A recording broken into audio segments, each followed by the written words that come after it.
안녕하십니까. 사랑하는 익명교회 성도 여러분, 평안하셨습니까?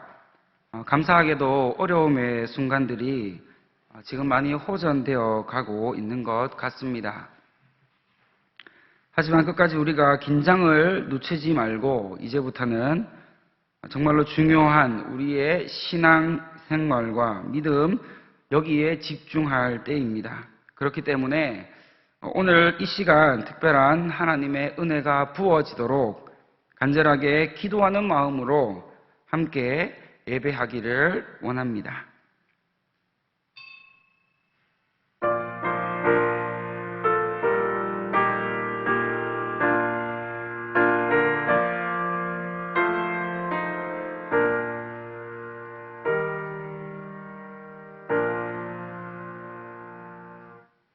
하나님이여, 내게 은혜를 베푸소서. 내게 은혜를 베푸소서. 내 영혼이 주께로 피하되 주의 날개 그늘 아래에서 이 재앙들이 지나가기까지 피하리이다. 내가 지존하신 하나님께 부르짖으며 곧 나를 위하여 모든 것을 이루시는 하나님께로다. 하나님, 우리의 삶의 피로와 심신의 공고함이 우리 가운데 있다고 하여도 우리가 낭망하지 않고 하나님을 찾을 수 있도록 오늘도 주님의 전에 오게 하시니 감사합니다. 하나님, 오늘 이 시간 우리에게 주신 이 예배의 자리와 믿음의 기회들을 가장 귀한 것을 여기며 풍성한 믿음의 고백으로 하나님을 높여드리는 귀한 시간 되게 하여 주시옵소서. 예수님의 이름으로 기원하옵나이다. 아멘. 찬송가 273장 함께 찬양하시겠습니다. 찬송가 273장입니다.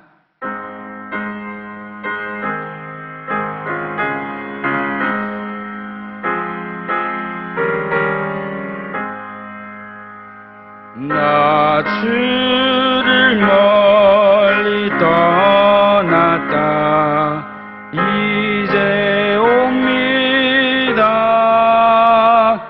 나 죄의 길에 시달려 주여 옵니다.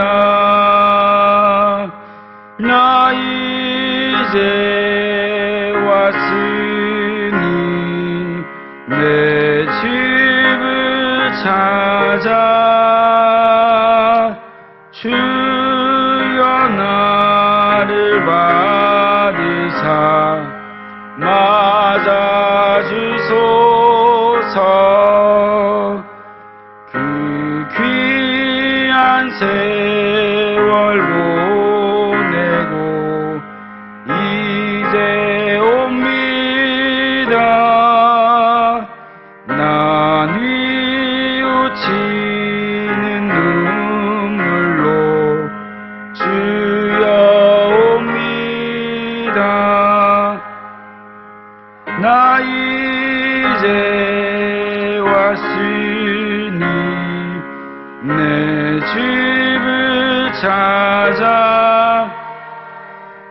주여 나를 받으사 맞아주소서. 나 죄에 매여 고달파 이제 옵니다. 일신 사랑 받고자 주여 옵니다. 나 이제 왔으니 내 집을 찾아 주여 나를 받으사 맞아주소서. 이 병든 마음을 고치려 이제 옵니다. 주님과 소망 바라고 주여 옵니다.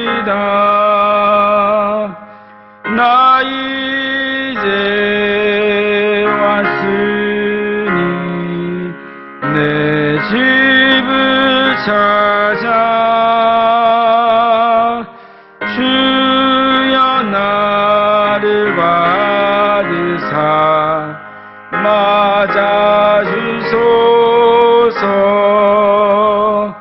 나 바랄 것이 무언가 우리 주 예수 날 위해 죽임 당하시 믿고 옵니다. 나 이제 왔으니 내 집을 찾아 주여 나를 받으사 맞아주소서.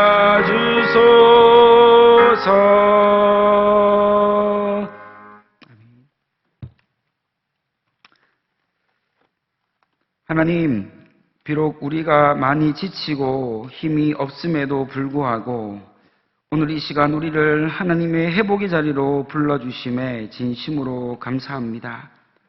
우리의 환경과 상황을 그 누구보다도 잘 아시는 주님께 믿음으로 나아가기를 원합니다. 우리 모두에게 한결같은 사랑과 하나님은 은혜를 부어주셔서 다시 살아나는 역사를 경험하게 하여 주시옵소서. 오늘 이 시간 우리에게 말씀을 허락하시고 주님의 뜻을 밝히 보여주시기를 원합니다. 이 시간 성령의 은혜 부어주셔서 생명 되신 하나님을 예배하는 귀한 시간 되게 하옵소서. 예수님의 이름으로 기도합니다. 아멘.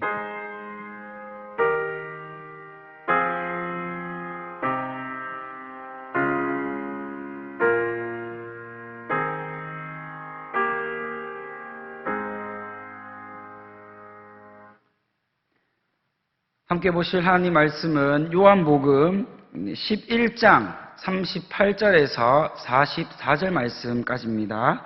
요한복음 11장 38절에서 44절 말씀, 우리 한 절씩 교독하도록 하겠습니다. 제가 먼저 38절을 읽겠습니다.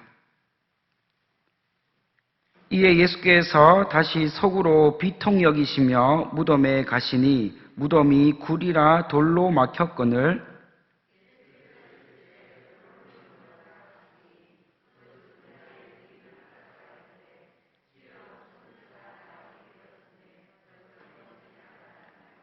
예수께서 이르시되 내 말이 내가 믿으면 하나님의 영광을 보리라 하지 아니하였느냐 하시니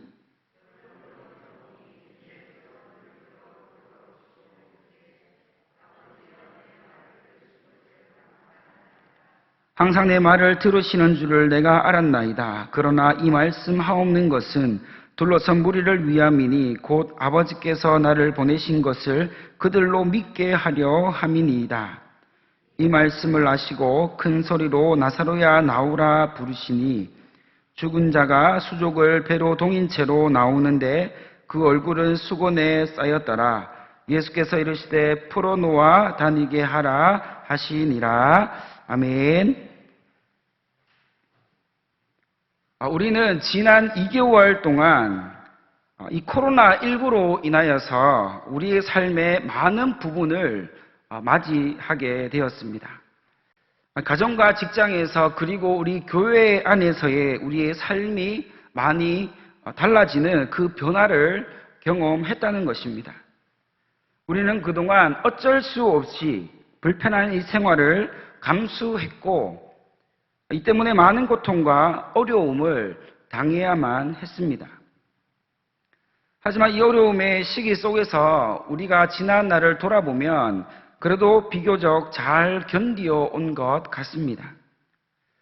이것이 어느 한 사람이 잘해서가 아니라 이 함께 이 어려움의 시기를 지혜롭게 잘 이겨나가고 있다는 증거이기도 합니다. 우리가 이렇게 어려움을 만나고 이 어려운 상황을 겪다 보니까 이 안에서 우리는 아주 유익한 시간, 아주 유익한 발견을 하게 되는 그런 일이 일어나게 되었습니다. 그것이 무엇이냐 하면 바로 우리 인생에서 중요한 것이 진짜 무엇인지를 발견하게 되었다는 것입니다. 그 이전에는 우리는 열심히 살았습니다. 그 이전에는 우리는 앞뒤 보지 않고 땀 흘리며 그렇게 무언가를 위하여 열심히 살아온 우리의 삶이 있었습니다. 그런데 그것이 무엇이냐고 가만히 들여다보니까 우리의 삶은 대부분 이 땅의 것에 위해서, 이 땅에 매여 있는 것을 위해서 그렇게 열심히 살아왔다는 것을 우리 모두는 부인할 수가 없을 것입니다. 이런 어려움을 만나다 보니 이제 세상에서 그동안 우리가 누렸던, 우리가 지향했던 그런 삶을 살지 못하고 모든 것이 올스톱 되어버리니까 과연 우리가 무엇을 해야 하는가? 과연 우리가 무엇에 관심을 두고 어디에 마음을 두어야 하는가를 이제서야 서서히 눈을 뜨기 시작했다는 이야기입니다.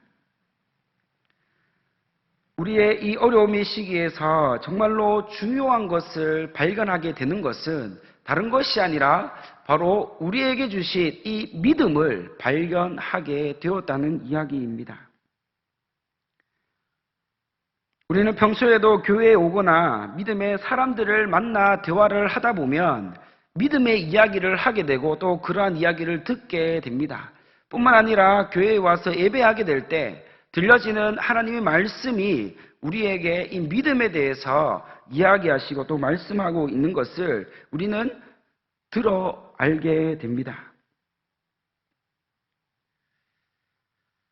그래서 우리는 이 믿음에 대해서 어느 정도 그래도 내가 신앙생활 몇 년 했는데 그래도 내가 성경을 몇 번 읽었느냐 하면서 우리가 어느 정도 이 믿음에 대해서 알고 있다라고 그렇게 아니 내가 그런 믿음을 가지고 있다라고 생각하고 있는지도 모르겠습니다. 그러나 우리는 이미 익숙하게 여기고 있는 이 믿음에 대해서 정확하게 지금 나의 믿음이 하나님 말씀하시는 그 믿음의 자리에서 얼마나 가까이 다가가고 있는지를 살펴볼 필요가 이제는 정말로 생기게 되었습니다. 나의 지금의 믿음의 자리가 어디인지를 우리 스스로가 너무 잘 알고 있어야 된다는 것이죠. 우리가 오늘 함께 살펴본 이 본문은 주일학교 학생에서부터 작년에 이르기까지 너무나도 잘 알고 있는 본문입니다. 바로 예수님께서 죽은 나사로를 무덤에서 살리신 사건인데요. 오늘 우리는 이 죽은 나사로에게 초점을 맞추기보다 그의 도생이었던 이 마르다와 이 마리아에게 그 초점을 맞추어 오늘 말씀을 살펴보기를 원합니다. 오늘은 나사로의 살아난 사건, 즉 부활에 우리의 관심을 모으는 시간이 아닙니다. 오늘은 우리는 이미 부활의 능력을 가지시고 그 예수님께서 만나주셨던 바로 이 마르다와 마리아에게서 그들이 예수님께 보였던 그 믿음의 반응들에 대해서 우리는 관심을 가지고 자세히 살펴보고자 합니다. 당시 예수님은 나면서부터 맹인되었던 이 사람을 고치셔서 눈을 뜨게 하시고 보게 하시는 그러한 기적과 같은 사건들이 사람들에게 목격되었고 또한 그 사건들이 일파만파 퍼져서 소문이 나면서 예수님은 사람들에게 당대에 굉장히 유명한 한 사람이 되셨습니다.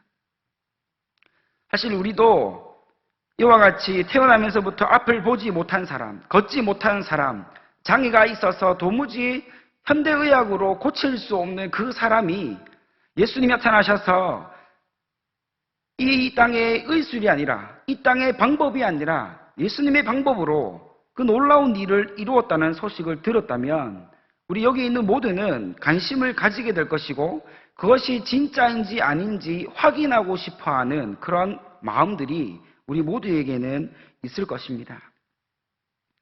그런데 당시에 예수님께서 나면서부터 보지 못했던 이 소경이, 이 맹인이 눈을 뜨게 되었다는 이 소식을 듣고 많은 사람들이 예수님께로 몰려왔고 정말로 예수님께서 행하신 그 기적과 같은 사건이 진짜였다는 것을 발견하고 확인하게 되는 순간 거기 몰려있던 모든 무리들이 예수님을 특별한 존재, 뭔가 대단한 능력이 있는 그런 존재로 여기기 시작했습니다.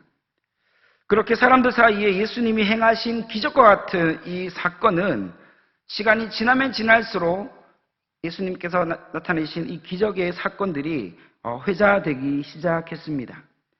그렇게 많은 사람들에게 이 천국을 전파하시면서 사역하고 있는 가운데 오늘 말씀 11장에서 보면 이 평소 예수님이 친분이 있던 이 나사로와 그리고 마르다와 이 마리아에 대한 이야기를 듣게 됩니다. 정확하게 말하면 이 그동안 친하게 지냈던 친구와 같이 지냈던 이 나사로의 죽음을 예수님이 듣게 되셨다는 것이죠.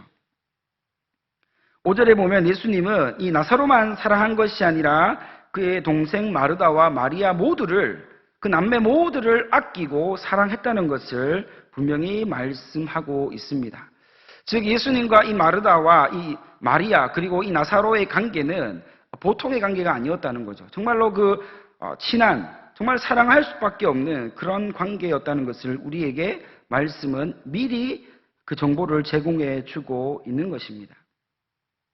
그런데 이상한 것은 그렇게 친하고 그렇게 사랑했던 나사로의 친구 나사로의 죽음을 들으시고 난 다음에 예수님이 우리에게 보여주고 있는 그 모습은 우리의 고개를 갸우뚱하게 만드는 모습입니다. 왜입니까? 예수님께서 나사로의 죽음의 소식을 듣고 나서도 즉시 급하게 빨리 그 발걸음을 재촉하지 않으시고 여전히 하고 있는 그 사역, 여전히 그 장소 가운데 머무시면서 더디게 아주 늦게 이 나사로가 있는 곳으로 가려고 하는 그런 모습이 포착되었기 때문입니다. 여기에는 예수님의 분명한 의도가 있음을 우리에게 가르쳐주고 있습니다. 왜 이렇게 예수님은 그 나사로가 죽은 그 베단이라는 곳으로 당장에 떠나지 않으셨을까요? 그 이유는 다른 것이 아니라 여기에 예수님의 분명한 의도가 있었는데 그 의도는 바로 함께 하고 있던 이 예수님의 제자들의 믿음의 성숙, 믿음의 성장을 위해서 예수님은 급하게 발걸음을 재촉하지 않으셨고 제자들과 함께 그곳에서 모든 사역을 마치시고 난 다음에 뒤늦게서야 베다니로 떠나시는 그런 모습을 우리에게 보여주고 있는 것입니다. 이 제자들의 믿음의 성숙, 여기서 말하는 이 믿음이란 제자들이 지금까지는 예수님이 하나님의 아들이심을 정확하게 알지 못하고 그저 그렇게 부르신 대로 그냥 그렇게 순종하여 따라다니고 있는 것으로 만족하고 있었던 그들에게 예수님이 누구이신지, 하나님의 아들이신 예수님의 능력이 어떤 것인지, 그 제자들이 이 땅 가운데서 무엇을 해야 하는지에 대한 구체적이고 분명한 이 사명, 이 사건을 통하여서 제자들에게 똑바로 그 믿음을 심어주시기 위하여서 이렇게 더디게, 이렇게 늦게 움직이시는 모습을 우리에게 보여주셨다는 것이죠. 인간적으로 보면 예수님이 굉장히 매정하고 굉장히 비정한 분이시라서 죽은 나사로가 있는 베다니로 빨리 가지 않으셨다라고 그렇게 우리가 생각할 수도 있지만 그것은 우리의 오해이고 잘못된 생각입니다. 예수님은요, 나사로의 죽음을 굉장히 슬퍼하셨습니다. 오늘 말씀 후반부에 보면 예수님이 눈물을 흘리셨다라고 그렇게 우리에게 기록하고 있는 것을 볼 수 있습니다. 예수님은 어찌 보면 나사로의 죽음보다 살아있는 그 제자들의 믿음의 성숙이 더 중요했기 때문에 그렇게 더디게 늦게 움직이셨다는 것을 우리에게 보여주고 있는 것입니다. 예수님에게는 우리 살아있는 자들의 믿음이 그만큼 중요하다는 것을 우리에게 확실하게 보여주고 있는 모습입니다. 즉 예수님은 죽음에 초점을 맞추신 것이 아니라 이 산자들의 믿음에 초점을 항상 맞추어 계셨다는 것을 우리에게 알려주고 있는 것이죠. 사실 예수님은 지금의 나사로의 상태를 너무나 잘 알고 계셨습니다. 나사로를 직접 만나지 않았지만, 베다니에 직접 가시지 않았지만 멀리에서부터 이 나사로의 상태, 나사로가 어떻게 이렇게 되었는지에 대한 그 원인과 결과를 너무나도 잘 알고 있는 분이 바로 우리 예수님이셨다는 것이죠. 나사로의 상태가 어땠습니까? 사람이 보기에는 이미 호흡이 끊어졌습니다. 그래서 이미 죽었다고 판단되어지는 그런 상황에 있었던 것이 나사로의 상황이고 형편이었습니다. 하지만 예수님은 뒤늦게 이 베다니를 향하여 떠나게 될 때에 제자들에게 이 나사로의 상태를 기뜸해 주셨는데 뭐라고 말씀하셨냐 하면 그가 죽은 것이 아니라 지금 잔다라고 표현하셨습니다. 여기서 잔다라는 건요, 그냥 잠을 쿨쿨 자는 것이 아니라 충분한 휴식을 취하며 그렇게 몸을 추스리는 그러한 의미로 사용되어졌다는 것을 우리는 알고 있어야 합니다. 그래서 예수님 볼 때 이 나사로의 죽음은 그렇게 급한 것이 아니었다는 것이죠. 사람 볼 때에는 지금 죽었으니까 예수님 빨리 오셔야 되는데 왜 이렇게 안 오시지라고 그렇게 긴급하게 그렇게 다급하게 생각할 수도 있지만 예수님은 그 모든 상황을 알고 계시기 때문에 자고 있는 나사로를 향하여 그렇게 급하게 가지 않아도 언젠가는 도착하여서 다시 호흡하게 되는 그날이 올 것이라는 것을 예수님은 그 누구보다도 잘 알고 계셨다는 것을 말씀해 주고 있습니다. 하지만 함께 했던 제자들, 예수님이 나사로의 상태에 대해서 기뜸해 주셨지만 예수님이 무슨 말씀인지 도무지 이 제자들은 깨닫지 못했습니다. 왜냐하면 제자들은 지금까지 목격하고 지금까지 경험하고 지금까지 보았던 모든 것들은 죽은 것은 죽은 것이지 자는 것이 무엇인 뜻인지 전혀 경험하지 못했다는 것을 우리에게 알려주고 있습니다. 예수님을 따라 지금 베다니로 제자들이 함께 가고는 있지만 함께 가고 있는 그 길 끝에는 어떠한 일이 일어날 것인지에 대해서 그들은 전혀 알 수도 없었고 깨닫지 못했다는 것을 알려주고 있습니다. 그저 예수님이 가시는 길을 이 제자들은 그저 따라 걸어갈 뿐이었습니다. 하지만 지금 당장 이 길 끝에 무엇이 있는지 그들이 잘 알지 못했겠지만 그 길 끝은 반드시 하나님이 더 좋은 것을 주실 것이라는 약간의 기대감에 부풀어 있었는지도 모릅니다. 왜냐하면 예수님께서 그동안 행하셨던 기적과 표적을 볼 때에 분명히 이 사건에도 하나님이 아주 큰 일을 이루실 것이라는 그런 기대감을 이 제자들은 약간의 그런 가능성을 열어놓고 있었다는 것을 우리는 알아야 합니다.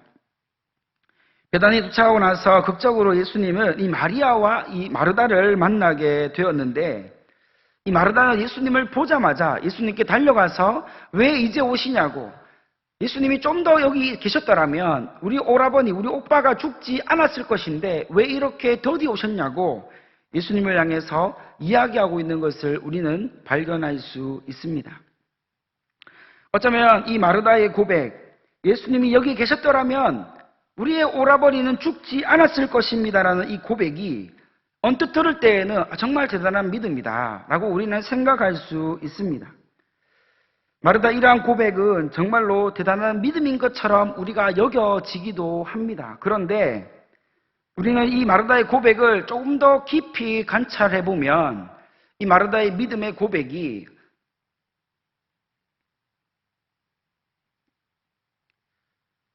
가만히 들여다보면 형식에 불과하다는 것을 우리는 깨닫게 되어집니다.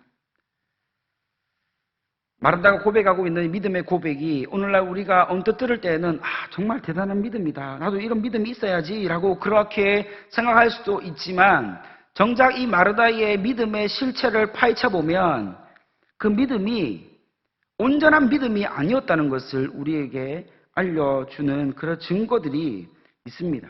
이 마르다의 믿음의 고백을 우리 살펴보면 이 고백은요, 오랫동안 쌓여왔던, 형식화되어졌고 그렇게 습관적으로 나타나게 되었던 그 믿음이었다는 것을 우리는 성경을 통해서 확인할 수가 있습니다.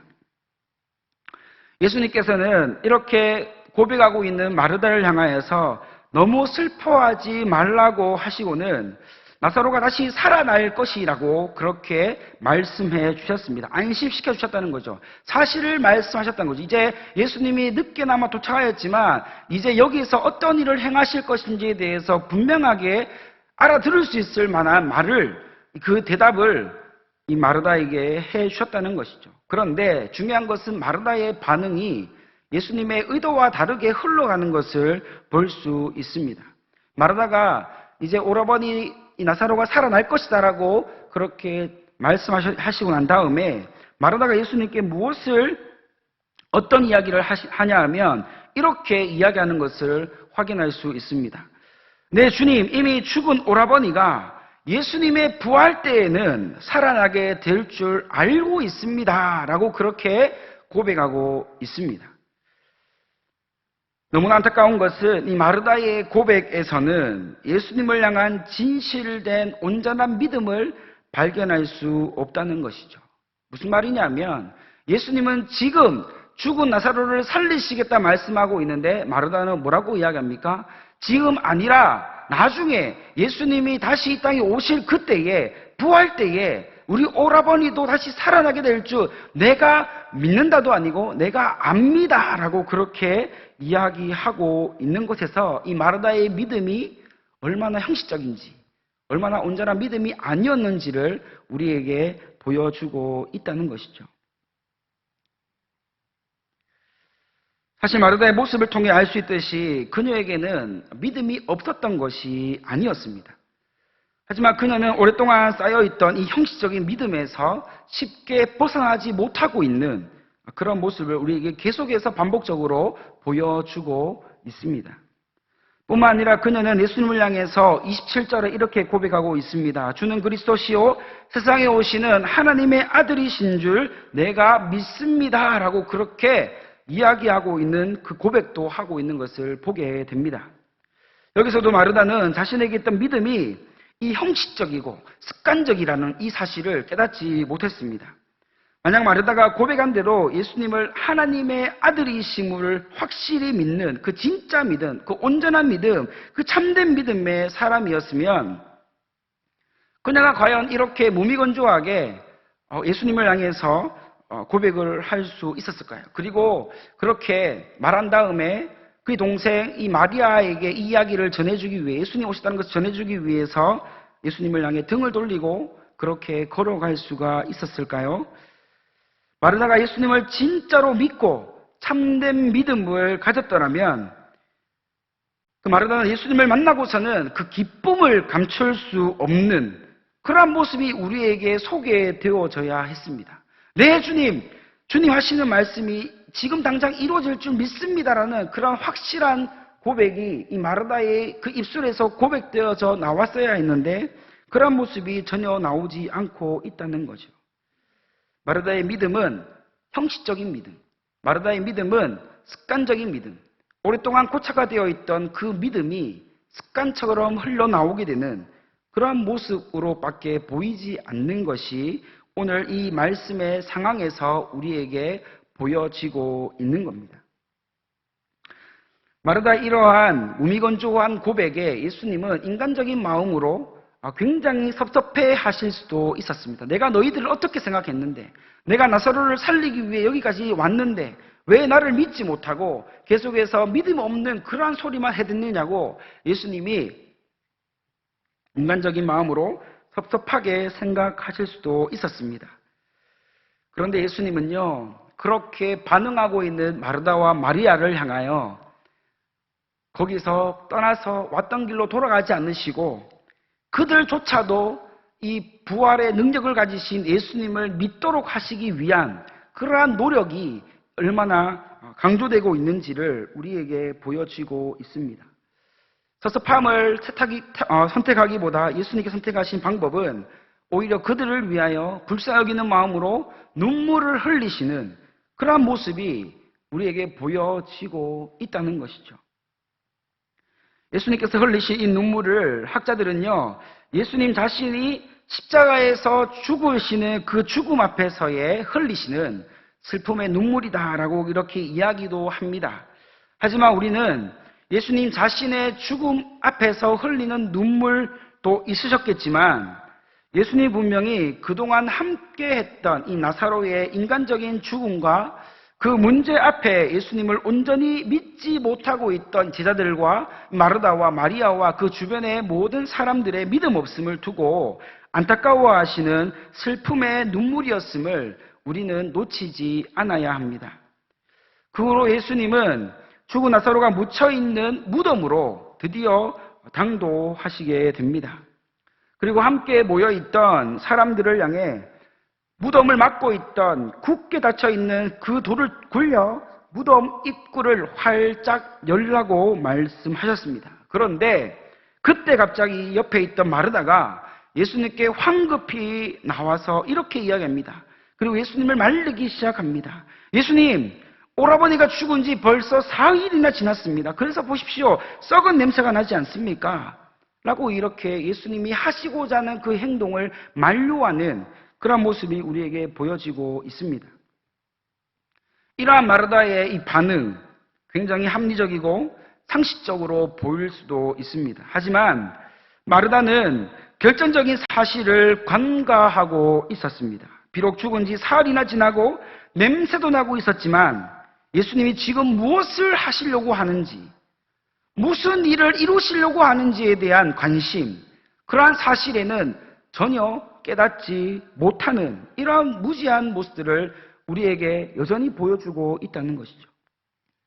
지금 예수님은 사람들이 보기에 죽었다고 판단하고 그렇게 판단하여서 온몸을 꽁꽁 싸맨 이 나사로를 살리려고 하시는 이 모습을 그들은 전혀 이해하지를 못했습니다.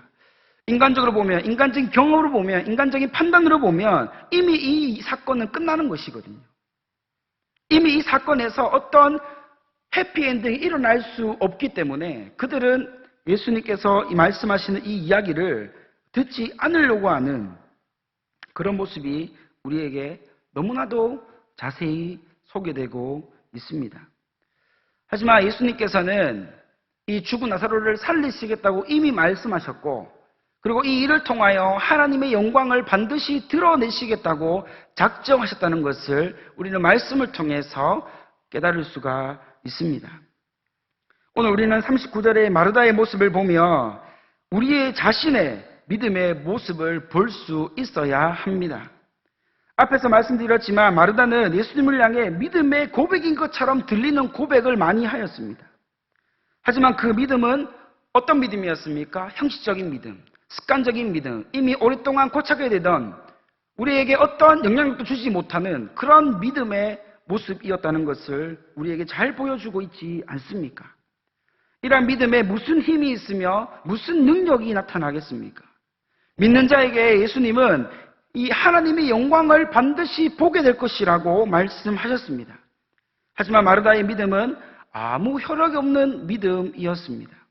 듣기에는 좋을지 모르나 정말 중요한 그 심장 한가운데로 들어가 보면 그 믿음이 어떤 것도 작용하지 못하는 껍데기뿐인 그러한 모습이라는 것을 우리에게 잘 보여주고 있다는 것이죠. 이러한 증거가 바로 무덤 앞에 서서 나사로를 살리려고 하시는 예수님 앞에서 숨김없이 낱낱이 드러나게 되었습니다.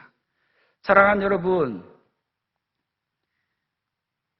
하나님이 우리에게 주신 믿음은 우리의 경험, 우리의 방법, 우리의 판단을 훨씬 더 뛰어넘는다는 것을 믿으시기를 바랍니다. 예수님을 내 인생의 왕으로, 내 인생의 주인으로 믿는다면 참된 믿음으로 예수님을 제대로 믿어야 될 줄 믿습니다. 마르다는 철저하게 자신의 경험, 자신의 판단, 자신의 방법을 더 의지하던 사람이었습니다. 그래서 정작 믿어야 할 때 믿지 못하고 형식적인 믿음, 습관적인 믿음을 가지고 예수님을 믿는 척, 예수님을 잘 따르는 척 하였던 것입니다. 내가 볼 때 분명히 죽었던 오라버니라고 하여도 예수님이 하시겠다고 하시니 반드시 다시 살아나게 될 줄 믿는다라는 그 믿음의 고백이 아니라 부활 때에 나의 오라버니가 살아날 줄 안다는 그 정도의 고백밖에 할 수 없는 그 마르다의 모습이 어쩌면 오늘 살아가고 있는 우리의 믿음의 모습이 아닌가를 우리 스스로가 돌아보며 점검해 볼 필요가 있다는 것입니다. 오늘날 교회 안에서 발견되는 믿음의 모습을 우리가 함께 보게 되면 마르다와 마리아의 믿음을 우리는 쉽게 찾아볼 수 있습니다. 멀리 갈 것도 없이 우리 스스로를 보면 이것이 나의 믿음이었구나 라고 깨달을 수가 있는 것이죠. 분명 우리가 믿는 것 같은데 결정적일 때 하나님을 믿지 못하고 예수님을 신뢰하지 못하는 모습을 찾아볼 수 있습니다. 과연 이러한 모습이 예수님이 그 모진 고통과 고난을 참으시며 우리를 구원해 주신 이유입니까? 아닙니다. 예수님이 우리에게 이렇게 귀하고 복된 구원을 주시고 우리에게 세상 아무도 가질 수 없는 이 참된 믿음을 주신 이유는 바로 우리의 상식과 판단과 경험과 방법, 이 모든 것을 뛰어넘는 진짜 믿음을 가지도록 하신 것인 줄 믿습니다. 우리의 삶의 문제의 문을 열기 원하시는 예수님께 우리가 이제 나아가서 마르다와 같이 우리의 상식과 판단과 결정들을 내세워서 지금 예수님이 하시고자 하는 그 일을 방해하고 막아서는 우리의 모습이 아니라 이제 우리의 마음을 열고 우리의 환경을 열고 우리의 생각을 열고 우리의 믿음을 열어 주님 오셔서 막혀있는 모든 문제를 주님의 뜻 가운데 이루어 가시도록 주님 앞에 기도하며 간구하는 그런 온전한 믿음이 우리 가운데 생겨나는 그런 모습이 나타나기를 간절히 원합니다. 그리고 우리 반드시 기억해야 됩니다. 참된 믿음은 가만히 앉아있다고 주어지는 것이 아니라 우리가 하나님 앞에 간구해야 하고 이 참된 믿음으로 살기를, 참된 믿음으로 하나님 끝까지 붙들기를 기도해야만 우리에게 주어주시는 하나님의 은혜의 선물임을 우리는 결코 잊어서는 안 됩니다. 이제 우리는 이 참된 믿음을 향하여 전진해 나가기를 원합니다. 하나님께서 내게 주실 그 모든 복 가운데 가장 큰 은혜의 복이 아무도 가질 수 없는, 아무나 줄 수 없는 이 참된 믿음을 내게 부어주시도록, 그래서 하나님께서 정말 인정하시는 믿음의 삶을 우리가 진정으로 살아갈 수 있도록 함께 기도하며 또 그렇게 믿음으로 달려나가는 우리 모든 성도님들 다 되시기를 간절히 소망합니다. 기도하겠습니다. 하나님 아버지 감사합니다. 하나님 너무나 부족한 우리의 모습임을 고백합니다. 하나님 우리의 모습에도 이 마르다와 마리아와 같이 형식적이고 습관적인 믿음의 모습이 있음을 고백합니다. 하나님 간절히 원하오니 우리에게 참된 믿음을 부어 주시옵소서. 예수님이 우리의 삶의 모든 문을 열어가실 때 우리가 묵묵히 주님이 하시면 모든 것이 회복되고 모든 것이 하나님 뜻대로 이루어질 줄 믿는 살아있는 믿음을 소유하게 하시기를 원합니다. 하나님 우리 한 사람 한 사람의 삶에 깊이 찾아오셔서 없던 믿음도 부어주시고 새롭게 하셔서 믿음이 이기는, 믿음이 전부가 되는 삶을 살아내도록 참된 믿음으로 우리를 인도하여 주시옵소서. 예수님의 이름으로 기도합니다. 아멘. 우리 찬송가 545장 함께 찬양하시겠습니다.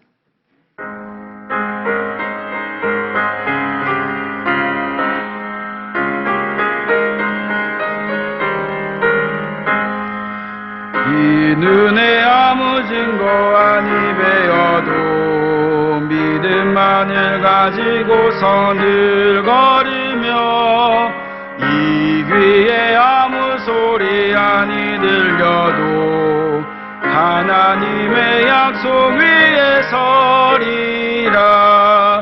걸어가세 믿음 위에 서서 나가세 나가세 의심 버리고 걸어가세 믿음 위에 서서 눈과 귀에 아무 증거 없어도 이 눈이 보기에는 어떠하든지 이미 얻은 증거대로 늘 믿으며 이 맘에 의심 없이 살아갈 때에 우리 소원 주 안에서 이루리.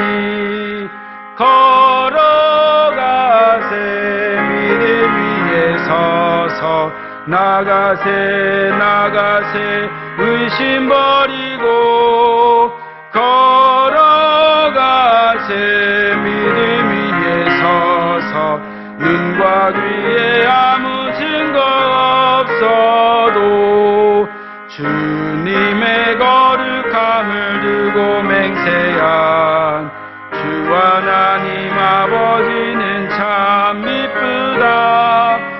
귀한 모든 약속 믿는 자에게 능치 무슨 일이 있을까.